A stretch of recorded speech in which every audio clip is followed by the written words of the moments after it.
안녕하세요. 오늘은 Q&A 영상인데 그동안 유튜브 댓글이나 인스타그램 DM으로 많이들 질문을 해주셨던 것들 중에 공통된 질문을 뽑아서 답변을 해보려고 합니다.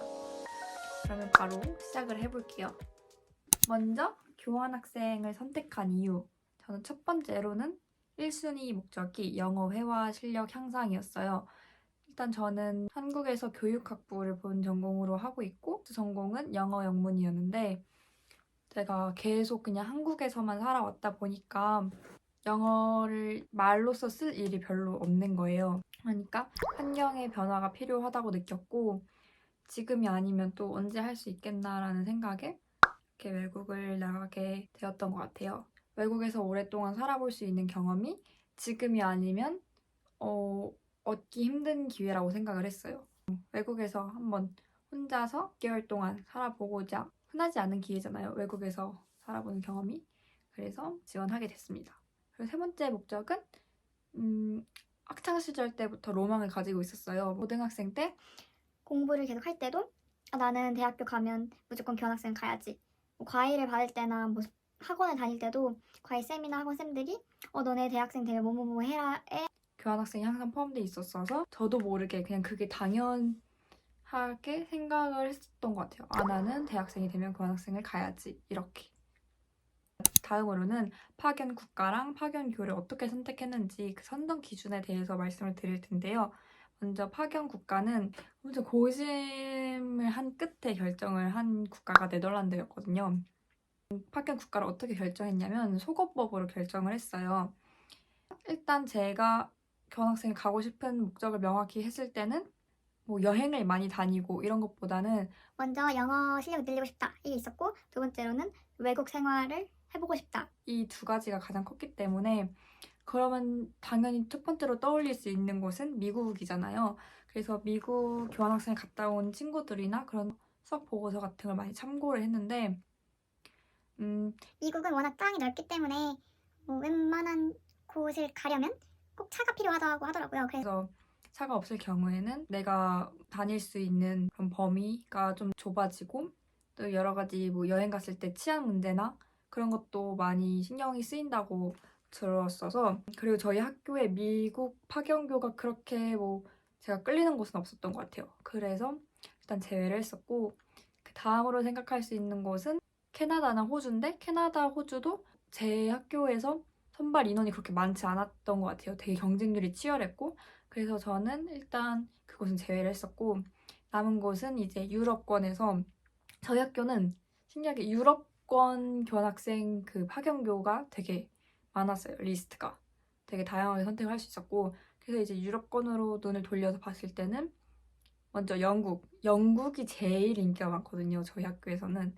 그래서 영국 일단 치열하겠지만 그래 뭐 생각을 해보자 이런 식으로 생각을 했었고 근데 물가가 엄청 비싸요. 영국은 진짜 파운드이기 때문에 너무 비싸서 일단 거기도 보류를 해둔 상태였고 그 다음으로 생각했던 곳이 제가 찾아보니까 유럽에서 영국 다음으로 영국을 제외하고 영어를 제일 잘하는 국가가 네덜란드라는 거예요. 그래서 그렇구나 하고 찾아봤는데 네덜란드에 교환학생을 갔다 온 후기도 많고 또 후기도 다들 좋더라고요. 그래서 괜찮다 하면서 찾아봤는데 되게 교환학생들을 위한 그런 시스템도 잘 되어 있는 것 같고 그렇게 치안상 위험하진 않다고 생각이 들어서 네덜란드로 결정을 하게 되었습니다. 그래서 이제 제 기준에 부합하지 않는 곳들을 하나하나씩 소거를 해서 결정을 하게 되었습니다. 제가 교환학생 파견 국가 결정할 때도 진짜 고민이 많았어서 제 주변 지인들한테 다 물어봤거든요. 예를 들어서 유럽 교환학생 갔다 온 애들한테 물어보고 뭐 아니면 미국 갔다 온 교환학생한테 물어보고 어디 교환학생 갔다 온지 물어보고 이런 식으로 진짜 지인들한테 다 물어봤어요. 후기나 제가 궁금했던 것들. 그래서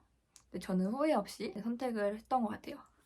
그리고 이제 파견 교는 어떻게 선정을 했냐면 이제 네덜란드라는 국가를 설정을 했을 때 그 안에 있는 네덜란드 대학교들은 위치가 중요하다고 생각을 했어요. 그래서 위치가 공항이 있는 수도와 너무 멀지 않은 곳이면서 치안도 괜찮고 교환학생 프로그램이 많은 곳으로 저는 선정을 하려 했고 네덜란드 수학 보고서를 진짜 다 봤어요. 한 3, 4개년 수학 보고서를 다 읽었던 것 같아요. 제가 갔다 온 빈디샤임 대학교가 일단 위치도 괜찮았고 너무 수도는 아니지만 수도에서 그러니까 암스테르담에서 1시간 정도 기차 타고 가면 있는 우리로 치면 약간 경기도 같은 느낌의 지역이거든요. 근데 거기가 치안도 나쁘지 않고 위치도 괜찮고 가장 중요했던 건 교환학생 프로그램이 많았어서 교환학생 다녀온 사람도 많고 블로그 후기도 많았어서 좀 안심이 됐어서 네, 그곳으로 쓰게 되었습니다. 그리고 다음으로는 준비사항. 저희 학교는 교환학생을 갈 때 학교 성적, 그리고 어학 성적, 그리고 자소서 이렇게 3가지만 필요해요. 저는 솔직히 학교 성적 그렇게 중요하지 않다고 생각해요. 좋으면 좋을수록 좋겠지만 고고익선이라는 말 있잖아요.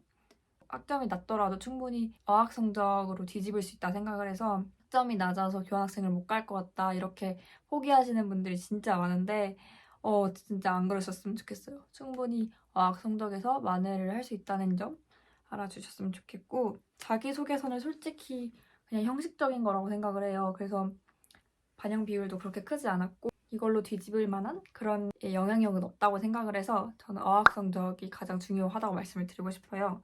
저는 어떤 어학 성적을 준비해 갔냐면 저희 학교는 IELTS, 토플, 그리고 기간 토플 이렇게 3가지 중에 하나를 제출을 해야 되는데 저는 기간 토플을 제출해서 갔어요.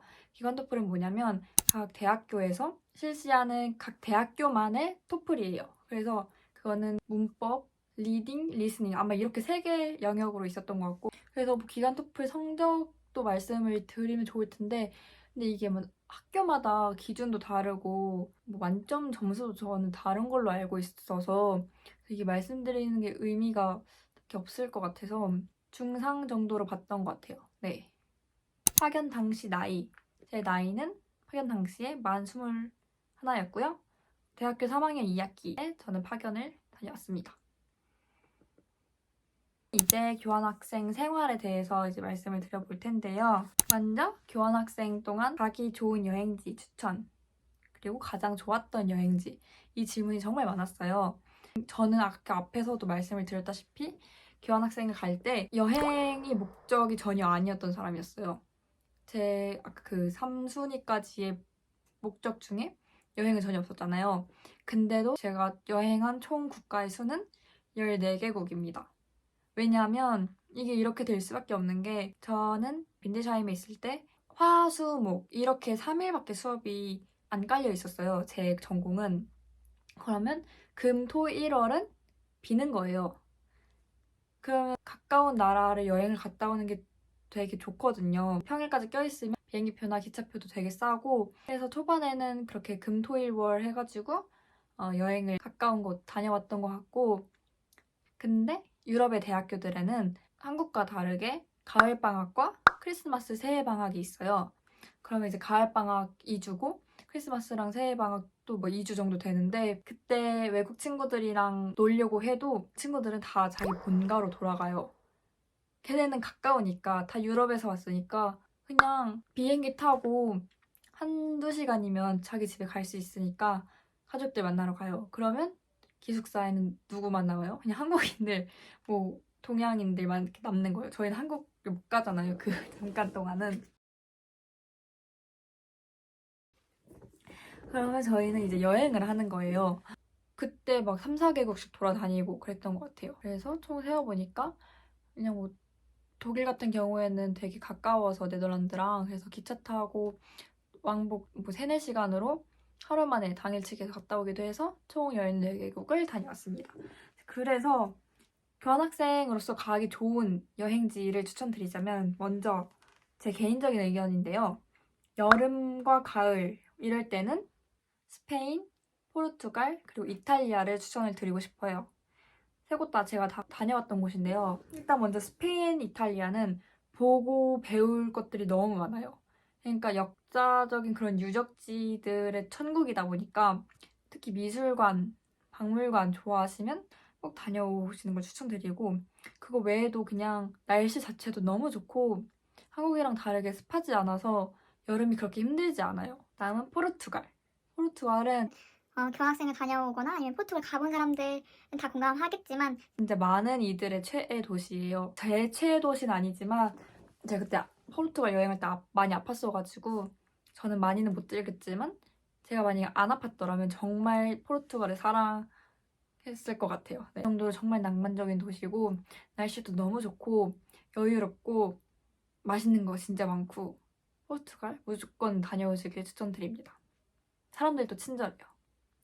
그리고 겨울 크리스마스 이런 때는 동유럽을 가시는 걸 추천드립니다. 동유럽은 제가 크리스마스 때 직접 다녀왔는데 볼거리 되게 많아요. 크리스마스 마켓도 정말 잘 되어 있고 특히 프라하는 진짜 동화 속에 나오는 나라 같았어요.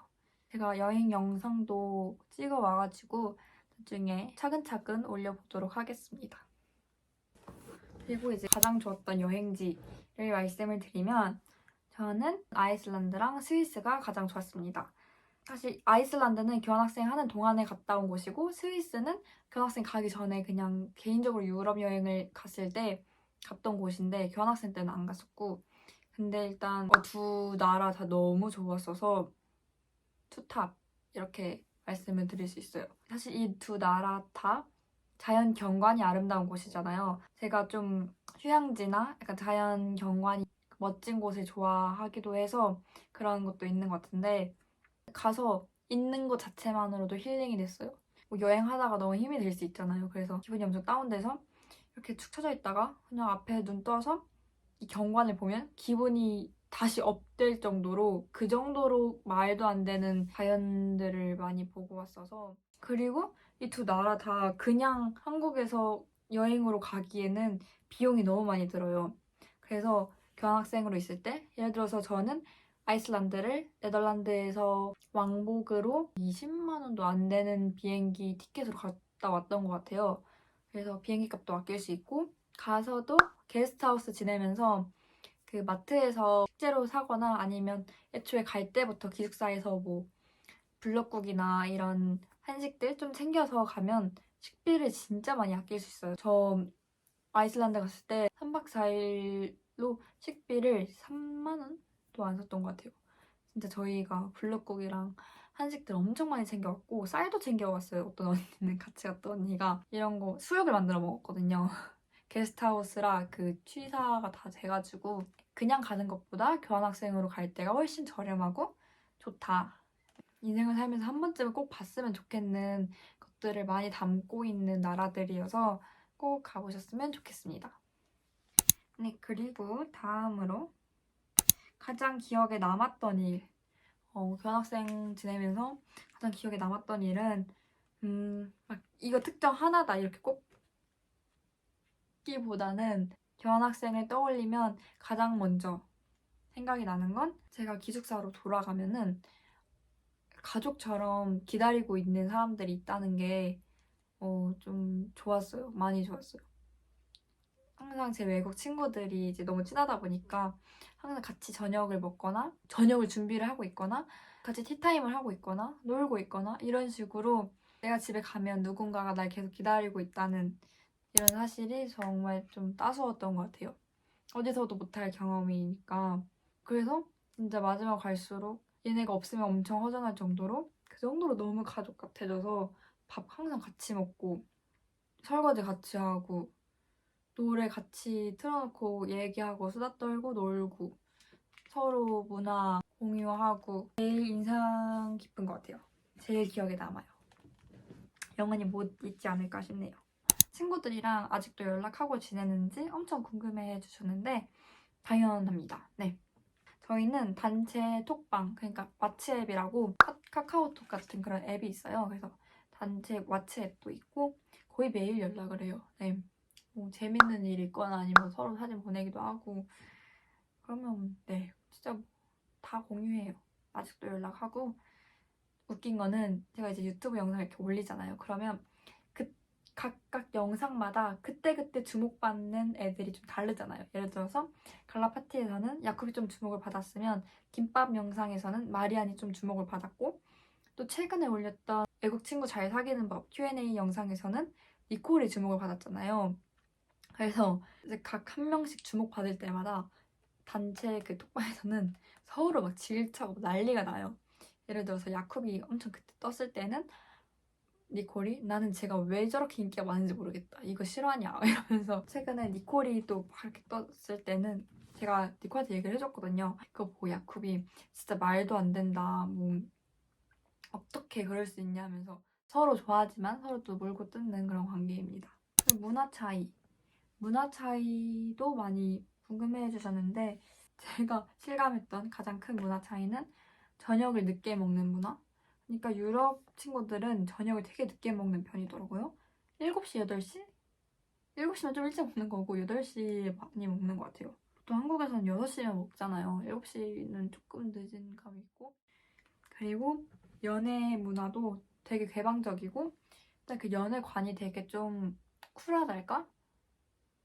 서로를 존중하는 그런 연애 문화를 가지고 있었던 거. 남사친, 여사친 문제도 막 그렇게 엄청 간섭하지 않아요, 서로. 다 친구고 성인인데 이성과도 잘 지내야 한다 이런 마인드도 있고 헤어지고 나서도 계속 친구로 남으면서 응원해주는 문화가 대부분이었어요. 그리고 진짜 충격받았던 거는 단짠을 싫어요. 단짠. 이거 한국에선 되게 좋아하잖아요. 저도 단짠을 진짜 좋아하거든요. 근데 얘네는 단짠을 그렇게 싫어해요. 한 번은 제가 아시안마트에서 허니버터칩을 발견을 했어요. 근데 허니버터칩이 제가 진짜 좋아하는 한국 과자거든요. 근데 그게 좀 비쌌는데도 제가 진짜 힘들 때 먹으려고 이렇게 사놨어요. 그러다가 이제 외국 친구들이랑 티타임 같은 거 하다가 제가 얘네들한테 한번 줘볼까 해가지고 제가 이거 내가 제일 좋아하는 한국 과자고 이거 너무 맛있어서 너네 기절할지도 모른다 이러면서 하나씩 이렇게 넣어줬는데 애들이 제 예상과는 너무 다르게 너무 싫어하는 거예요. 막 이게 도대체 무슨 맛이냐고 단데 짜고 막 이상하다고 막 그러는 거예요. 그래서 저는 행복하게 제 허니버터칩을 혼자 다 먹었어요. 네, 너무 좋았어요. 그래서 단 음식은 무조건 달기만 해야 되고 짠 음식은 무조건 짜기만 해야 한다 이런 생각이 있는 것 같아요. 유럽 친구들은. 그리고 다음으로는 교환에 가서 주의해야 할 점. 소극적인 자세는 no. 뭐랄까 적극적인 마인드나 그런 행동들이 교환학생에서는 더 넓은 기회를 쟁취할 수 있는 좋은 시작점인 것 같아요. 그리고 모르는 거.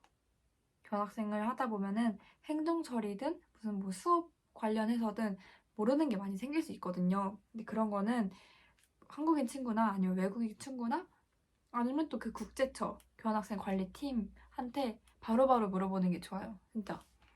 혼자 끙끙 앓고 있으면 해결되는 건 아무것도 없기 때문에 특히 외국에서 뭔가 행정적으로 중요한 서류를 처리하거나 수업 관련해서 놓치면 안 되는 부분들이 있을 때는 바로바로 물어보는 게 좋습니다. 그 다음에 여행, 저 이거 진짜 말씀드리고 싶었는데 여행을 너무 무리하게 잡진 말자.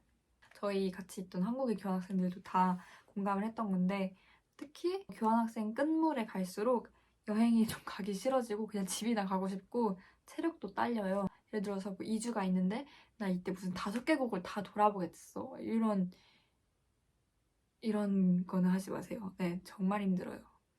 그리고 다음으로는 제가 교환학생을 갔을 때 가계부 관리나 여행 일정 관리를 구글 스프레드 시트를 만들어서 저는 따로 했었거든요. 근데 그게 굉장히 저한테는 도움이 많이 됐어서 그것도 그 양식을 공유를 해드릴게요. 가계부는 제가 일일 지출을 매일 적었어요. 그냥 물 1유로짜리 사 먹은 것도 저는 다 적었어요. 그냥 그렇게 하고 싶었던 것 같아요. 저는 교환학생을 부모님 지원을 받아서 갔기 때문에 나중에 교환학생 다녀와서 부모님한테 신뢰를 주고 싶었어요. 내가 이런 식으로 돈을 썼고 이런 식으로 지출을 했는데 허투루 쓴 돈이 없다. 이런 걸 좀 알려드리고 싶었어서 적었던 것 같아요. 근데 그건 너무 힘든 거 아니에요? 이렇게 생각을 하실 수 있는데 습관이 되면은 오히려 안 적는 게 더 이상할 정도로 매일매일 가계부를 적는 습관이 만들어지기 때문에 좋은 것 같아요. 그래서 날짜 이렇게 적어두고 각 항목별로 분야, 교통이면 교통, 식재료면 식재료 이런 식으로 유로 가격이랑 내용, 뭐 기차표면 기차표, 우버 비용이면 우버 이렇게 적어놨고 그래서 그날 하루 지출이 얼마였는지는 한화로 제가 환산을 해서 적었던 것 같아요. 그래서 이건 나중에 그 드롭다운 항목별로 모아가지고 다 계산을 해서 총 식비에는 얼마를 썼고 총 교통에는 얼마를 썼고 여행 비용에는 얼마를 썼고 또 여행 안에서도 여행 식비는 얼마나 났었고 이런 것도 다 계산을 할 수가 있어요. 그리고 한눈에 보기 쉽게 제작을 해서 귀국해서 부모님한테 보여드리고 저 이렇게 다녀왔습니다. 이런 식으로 보고를 드렸던 것 같아요. 이렇게 하면은 제가 오늘 하루 이만큼 썼으니까 아낄 수 있었던 부분은 그 다음날 반영해서 좀 더 아껴서 쓰고 이런 식으로 그날그날 피드백이 되니까 좋았던 것 같고 쓸데없이 돈을 낭비하지 말자는 마인드가 컸기 때문에 그런 부분에 있어서 가계부는 필수적으로 적어야 한다고 생각을 합니다. 그래서 저는 총 비용을 얼마 썼는지도 많이 궁금해 주셨거든요.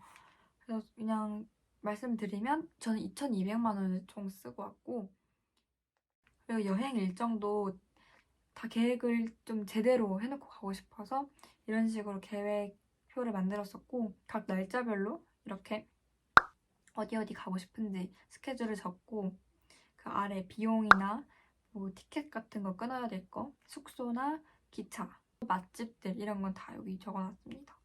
저는 이런 식으로 했습니다. 참고 링크.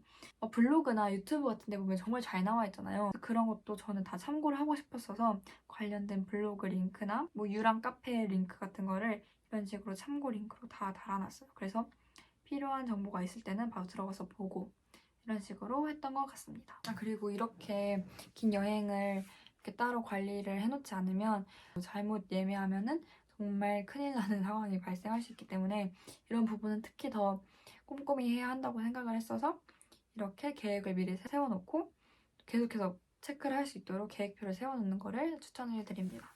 그리고 다음은 이외에 뭐 유럽 생활 관련해서 전반적인 그냥 조언? 저는 이제 유럽 교환학생을 갔기 때문에 사실 유럽에는 엄청난 다양한 나라들이 많잖아요. 그 속에. 근데 유럽 각국에서 교환학생을 왔기 때문에 이제 저희는 그 다양한 인종의 사람들과 소통을 하려면 영어를 쓸 수밖에 없어요. 공용어인 영어로 친구들이랑 대화를 할 수밖에 없는데 그래서 친구들이랑 잘 어울리려면 먼저 기본적인 영어 회화는 써야 됐던 것 같아요. 근데 제가 말하는 기본적인 영어 회화가 고급지거나 유창하게 영어를 구사할 필요는 없고 그냥 진짜 기본적인 소통만 가능해도 많은 기회를 가져갈 수가 있어요. 그래서 영어 회화를 잘할수록 교환학생에서 오는 불안감은 덜한 것 같아요. 잘하면 잘할수록 너무 좋은 영어로 친구를 좀 사귈 수 있는 정도의 실력은 준비를 하고 가는 게 좋다라고 말씀드릴 수 있습니다. 그래서 영어 실력을 어떻게 키웠는지에 관해서도 질문을 진짜 많이 해주셨어요. 그래서 저는 영어를 어떻게 공부를 했냐면 일단 제가 한국 대학교에서 복수 전공이 영어 영문이었기 때문에 영어로 진행되는 수업이 많았어서 거기에서도 영어로 말하는 연습을 좀 해왔었고 영어로 듣는 수업이 좀 익숙했던 편인 것 같아요. 그리고 일상 속에서 좀 연습을 해보려고 했던 것 같아요. 미드를 본다거나 영어 관련한 그런 유튜브 영상을 본다든가 전화 영어도 했었던 것 같아요. 전화 영어 하면서 좀 입을 트이는 연습을 하려고 했던 것 같습니다. 근데 뭐 그 전화 영어나 뭐 미드로 영어 연습을 했다고 해서 엄청나게 영어가 확 느는 그런 느낌을 받지 못했어요. 워낙 짧은 기간이기도 했고 혼자서 영어 회화를 연습할 때는 좀 한계가 있었다는 점. 그래서 저는 추천드리는 게 교환학생 전에 영어 회화 연습을 하고 교환학생을 가서도 계속 꾸준히 연습을 하셨으면 좋겠어요. 그리고 교환학생을 갔다 와서도 회화 실력을 유지하는 노력이 필요하다 생각해요. 이미 교환학생에서 길러놓은 실력을 한국에 와서 계속해서 유지하려는 그런 노력이 필요한 거죠. 그래서 교환학생을 갔다 온 이후에도 이렇게 길러놓은 영어 실력 너무 아깝잖아요. 그래서 저는 어떻게든 유지를 해야겠다 싶어서 유지하는 방법을 찾아보던 와중에 포도스피킹이라는 앱을 또 알게 되었어요. 이거는 한 달에 딱 8만 원으로 교환학생 영어 준비를 완벽하게 할 수 있는 그런 앱이에요. 제가 뭐 따로 영어 회화 학원을 더 다니거나 아니면 스터디를 하거나 이런 것도 생각을 해보긴 했는데 저는 당장 개강을 앞둔 대학생이었기 때문에 그런 거는 시간적인 여유상 좀 부족했었고 대신 뭐 언제 어디서든 AI가 아니라 진짜 사람이랑 영어 회화를 연습을 할 수 있는 그런 플랫폼을 저는 필요로 했고 그게 포도스피킹이었어요. 포도스피킹이 저한테 좋았던 이유는 제가 교환학생으로 있었던 때를 그대로 최대한 재현을 해준다는 점이었어요. 그러니까 이제 포도스피킹을 사용하는 그 25분, 영어 회화를 연습하는 25분 동안은 완전히 그냥 영어를 쓸 수밖에 없는 환경에 제가 내던져지게 되는 거죠. 그래서 저도 제가 교환학생을 가기 전에 포도 스피킹을 미리 알았더라면 영어 회화를 좀 더 체계적으로 잘 준비해서 다녀올 수 있지 않았을까라는 생각도 있어요. 그리고 무엇보다 나는 이런 수준인데 영어 원어민이랑 당장 대화를 해도 괜찮을까? 이런 고민을 할 필요가 없는 게 레벨도 되게 세분화가 되어 있어요. 그래서 지금 현재 각자 영어 수준에 맞게 자기 레벨에 맞는 레슨을 선택해서 들으시면 됩니다. 그리고 또 이 수업이 디지털 교재로 진행이 되다 보니까 뭐 핸드폰이나 아이패드로 시간 날 때 언제 어디서든 학습을 하고 연습을 할 수 있다는 점에서 현생이 굉장히 바쁜 저로서는 미루지 않고 공부를 할 수 있게 해주는 그런 중요한 점이었던 것 같아요. 포도 스피킹은 매일매일 주 7회 내가 원할 때 언제 어디서든 무제한으로 할 수 있다는 점이 가장 큰 장점이에요. 그리고 아까 언급했던 뭐 전화 영어나 뭐 영어 회화 학원 이런 거는 매일 하게 됐을 경우에는 좀 비용이 많이 발생이 되잖아요. 근데 포도 스피킹은 영어 레슨 1회당 2,000원대 정도밖에 안 되기 때문에 비용적으로도 부담이 확실히 덜합니다. 그리고 포도 스피킹에는 신기하게 8분 예습이라는 기능이 있는데요. 이제 본격적인 레슨을 받기 전에 8분 동안 예습을 하는 거예요.